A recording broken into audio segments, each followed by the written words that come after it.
Hi guys, this short video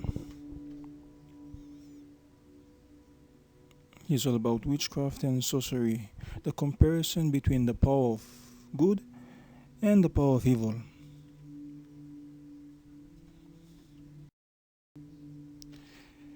Before the great controversy, the great dragon Satan and his angels were previously perfect angels in heaven before being cast down to the earth because of selfishness.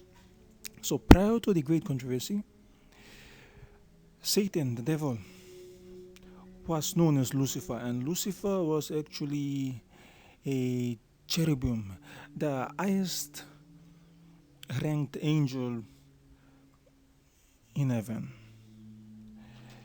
And I quote from Isaiah chapter 14 verses 12 down to verse 21 is all about the fall of Lucifer. Verse 12, how you are fallen from heaven, O Lucifer, the son of the morning. How you are cut down to the ground, you who weaken the nations. For you have said in your heart, I will ascend into heaven, I will exalt my throne above the stars of God. I will also sit on the mount of the congregation on the farthest side of the north. I will ascend above the heights of the clouds.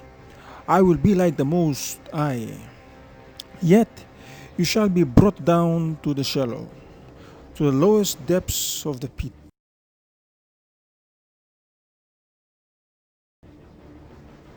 So, because of iniquity found within Lucifer, the great controversy started in heaven, and war broke out in heaven, the greatest war of all time. Revelation chapter 12 verses 7 to 9 reads, and war broke out in heaven. Michael and his angels fought with the dragon, and the dragon and his angels fought, but they did not prevail, nor was a place found for them in heaven any longer. So the great dragon was cast out, that serpent of old, called the devil and Satan, who deceives the whole world. He was cast down to the earth, and his angels were cast out with him.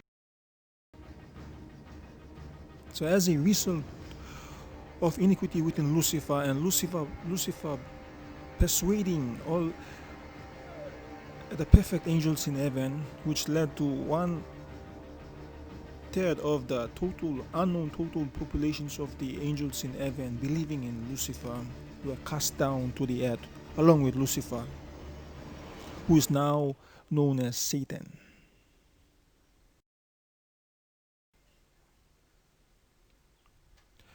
Fallen angels behind witches and sorcerers within this great controversy. The fallen angel Satan and his evil angels are behind all magicians and witches practicing witchcraft, performing signs and miracles to persuade and deceive humanity into believing selfishness over love to be omnipotent. Revelation chapter 16 verses 13 and 14 reads, and I saw 3 unclean spirits like frogs coming out of the mouth of the dragon, out of the mouth of the beast, and out of the mouth of the false prophet. For they are spirits of demons, performing signs, which go out to the kings of the earth and of the old world, to gather them to the battle of that great day of God Almighty. So, fallen angels are behind witches and sorcerers, even in this day and age that you and I live in. Quoting from the secret teachings of all ages within the chapter on ceremonial magic and sorcery, the visible universe has an invisible counterpart, the higher planes of which are peopled by good and beautiful spirits. The lower planes, dark and foreboding, are the habitation of evil spirits and demons under the leadership of the fallen angel and his 10 princes. By means of the secret processes of ceremonial magic, it is possible to contact these invisible creatures and gain their help in some human undertaking. Good spirits willingly lend their assistance to any worthy enterprise, but the evil spirits serve only those who live to pervert and destroy. It is possible to make contracts with spirits whereby the magician becomes, for a stipulated time, the master of an elemental being. True black magic is performed with the aid of a demonical spirit who serves the sorcerer for the length of his entire life, with the understanding that after death the magician shall become the servant of his own demon. For this reason, a black magician will go through inconceivable ends to prolong his or her physical life, since there is nothing for him beyond the grave. The most dangerous form of black magic is the scientific perversion of occult power for the gratification of personal desire. Its less complex and more universal form is human selfishness, for selfishness is the fundamental cause of all worldly evil. A man will battle his entire soul for temporal power, and down through the ages a mysterious process has been evolved which actually enables him to make this exchange. In its various branches, the black art includes nearly all forms of ceremonial magic: necromancy, witchcraft, sorcery, and vampirism. Under the same general heading are also included mesmerism and hypnotism, except when used solely for medical purposes, and even then there is an element of risk for all concerned. So basically, here we can see that magicians and sorcerers are actually aided by demons and evil spirits. Some even go to the extent of signing contracts with demons and fallen angels for personal gain. For example, a mind manipulating witch. A mind manipulating witch, prior to becoming a mind manipulating witch, opens his or her soul to a demon in which empowers his or her craft. When a mind manipulating witch goes after his or her subject, what he or she does is actually commands or controls or instruct his or her demon to stimulate, persuade, or affect the sensory nervous system of his or her subject to choose the options in which will fulfill his or her personal desire, the personal desire of the mind manipulating witch. So, or in other words, we would see that the demon or the evil spirit of this mind manipulating witch actually stimulates the sensory nervous system of his or her subject. So the demon or the fallen angels or Satan's angels are actually behind his or her craft.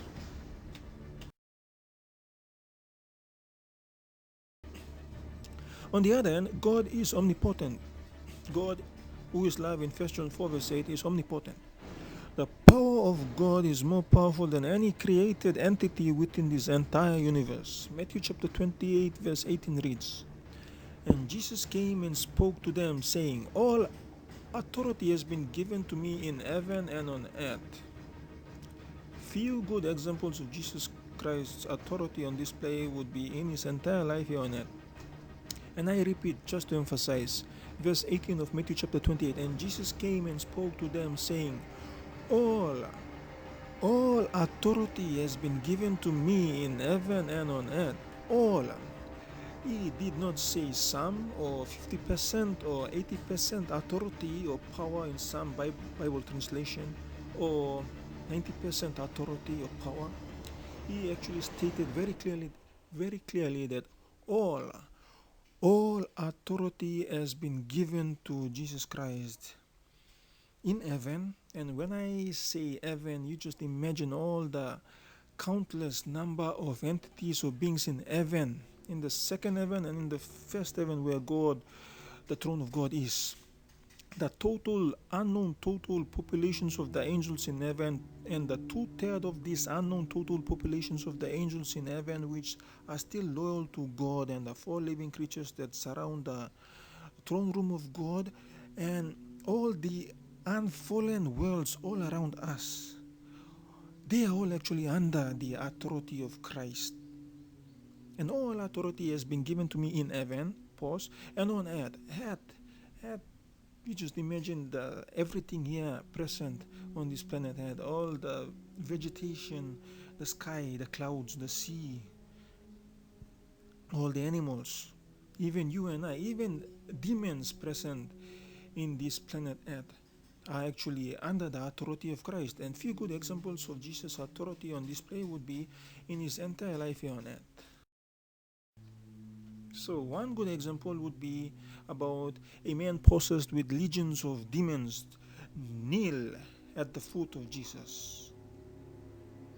This good example is found in Mark chapter 5.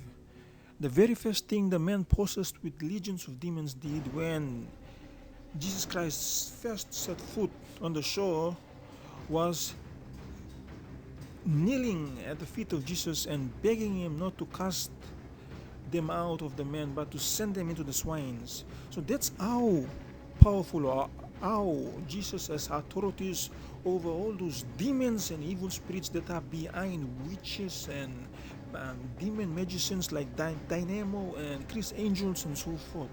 All these demons and evil spirits are actually under the authority of Christ.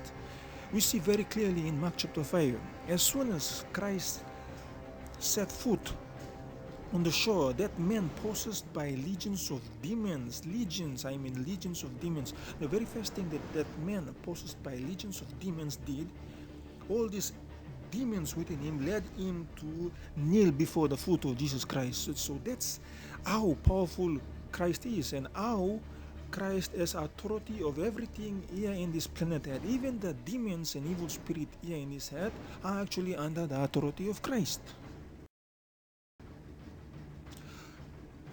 A different good example we would see is found in Mark chapter 4 verses 35 to 41.